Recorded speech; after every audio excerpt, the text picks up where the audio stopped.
So here I am in the Rivian R1T. I'm in the Dallas-Fort Worth area. It is pretty warm today, 93 degrees. It's in late July of 2024. Honestly, though, it could be hotter out. Not too bad. And I am headed to the Tesla Supercharger on 35W at the Bucees. I believe it's 20 or 24 stall.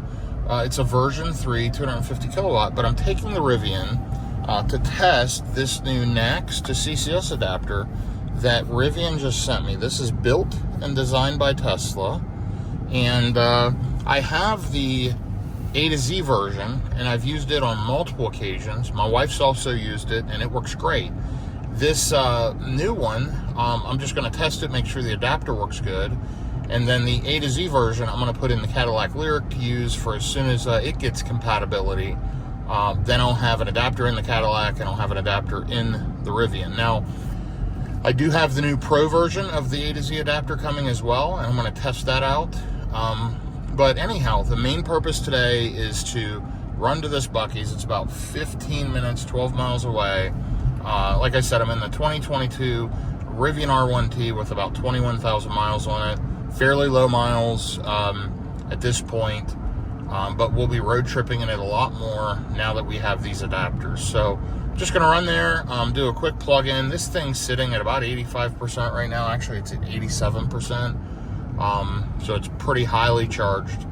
And the purpose isn't to put a lot of energy into it. It's really just to test the adapter and make sure it works. So I do have the supercharging plan for my other EVs with Tesla, so I can charge the Cadillac and the Rivian on the Tesla network at a lower, reduced rate. So in order to achieve that, I have to activate the charger through the Tesla app and then plug the car in. Now, if I just plug the car in, it'll charge, but it'll charge me the higher rate, and it'll bill me through Rivian versus through Tesla at the reduced rate with that charging plan. So I'm going to get there. I'm going to pull up the Tesla app. I'm going to activate. Then I'm going to plug in. So I'll try to get you a little video clip of the Bucees and where the superchargers are. I've not charged at this Bucees before, and give you a little bit of the layout, and then I'll have to disconnect the video, go on the Tesla app, activate that particular charging stall, and then plug in. And then I'll show you how quickly it ramps up and at what speeds. I'm not expecting a high charge rate. I'm in a super high state of charge, and I was doing a charging test earlier. That's why it's such a high state of charge. So anyway, running over there now. Should get there with, I don't know, 83, 84%. I'll only charge for a few minutes and just see that this adapter works properly. So I will be back with you in the blink of an eye. As I sit here and wait for this train to pass, see that? So I might be sitting here a minute. I just thought I would just show you in the navigation. So it shows me here that this Tesla Supercharger has 15 of 20 stalls available. It shows me what stalls are available. It says I'll need an adapter to charge. And yeah, it's really helpful. And I have it set right now to only Tesla as far as networks go, and show me all chargers except the incompatible ones. So that's pretty nice. And as I mentioned, I'm in the Dallas-Fort Worth area, so there are quite a few Tesla chargers around. You'll see all the green dots that would work with the Rivian R1T. Matter of fact, that one's closer, but it actually takes longer to get there, so just based on traffic. So we're going to continue to head up to this one. It is 95 degrees out now, so temperature has adjusted. This R1T was in the garage, so now that it's warmed up, it's picking up the temperature. And I will pull up and look at the motor temps. So the battery's at 92 degrees. The motors are cool. Tires are at 50, which is about 2 pounds over recommended, which is 48, and that's where I like them. And you'll see almost 21,000 miles on this 2022 R1T. So be back with you in just a second. Okay, here we are. We are just getting off the exit now for Bucees. And it's telling me to go straight through and then turn in to the right here to Bucees. As you see on the screen. And it's showing 16 of those stalls available. We'll see. Now, the charging port in the Rivian's in the front left, right up there. And so I have to be careful. I don't want to block a ton of stalls. And I'm not sure where the superchargers are here at Buc-ee's, but I'm going to have to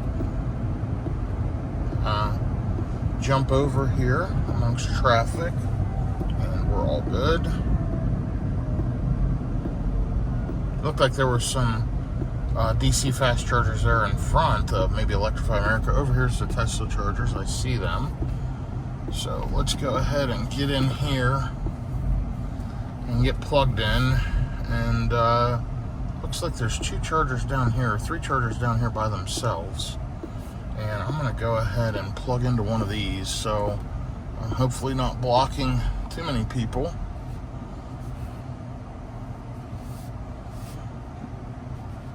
And this should be a perfect one. Actually, that's handicap. I don't want to take that one. So I'm going to block 2 stalls here, but I do not want to block a handicap stall. So let me go ahead and activate this in the app, and I will update you in a minute. Okay, I literally just plugged the car in and then immediately started charging. I mean, fastest handshake I've really ever seen on the Rivian. And of course, we're at a high state of charge. We're at 83%, as you'll see here and here, and we're already up to 60 kilowatts. And let's just see how quick it ramps up. That adapter is amazing. Super easy to plug in, super easy to use, very impressive. And you'll see we're already up to 81 kilowatts. So I'm only going to let it charge for a couple of minutes. I just want to make sure it works great. So very pleased with that adapter. Super easy, one-handed. Honestly, it's a better adapter than the A to Z adapter as far as ease of use. Now, the A to Z Pro adapter might be good. I'm looking forward to receiving that one, but man, I like this official Tesla and Rivian adapter. Very, very nice. And I swiped on the app to activate 1B, and it started charging pretty quickly. So, yeah, really impressive. I should be getting the reduced charging rate, which I notice it's not showing me my cost. That means it's charging me through the Tesla app and not through plug and charge with the Rivian. So I am getting the cheaper charging rate, which means it'll bill through the Tesla account. Let's go ahead and change our max charging to 85%. And you'll see here it drops down. It should end in 2 minutes.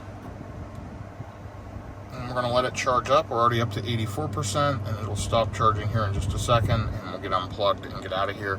This was just a quick test, folks, of the NACS-CCS Tesla/Rivian adapter. This truck is VIN number 6650. So it was 6,650th truck in the first year of production. And it's been an amazing truck. Love that I can charge on the Tesla Supercharger network, and this is as seamless as it gets, and this will help road tripping tremendously. This adapter's great. I love the way it clicked in. I love the way I was able to connect it. The ergonomics are amazing. So it looks like we're sitting at 53 kilowatts, and we've pulled in 2.8 kilowatt hours of energy.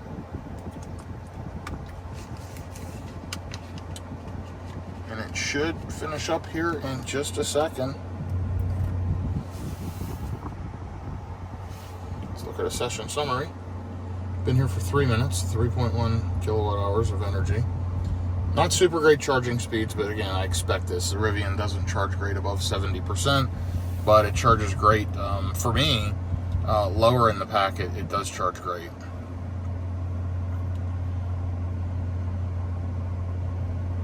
So this is just a quick couple of minute charge, and then I'm going to head back to the homestead. I'm pleased to say that this adapter has worked amazingly. Let's take a look at it while this finishes up, and it should kick off.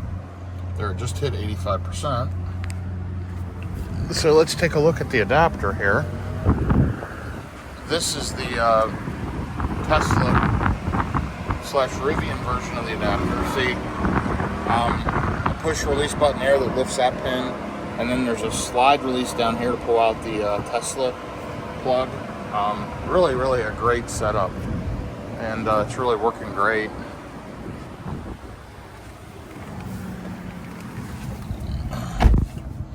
there you go. We are done charging. We are complete. So I just got notification from my Rivian app that we're good to go. Let's go ahead and get this thing unplugged.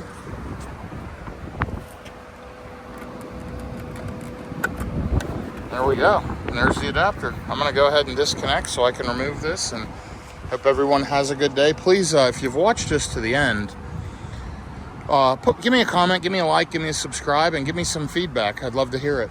Have a good day, everyone.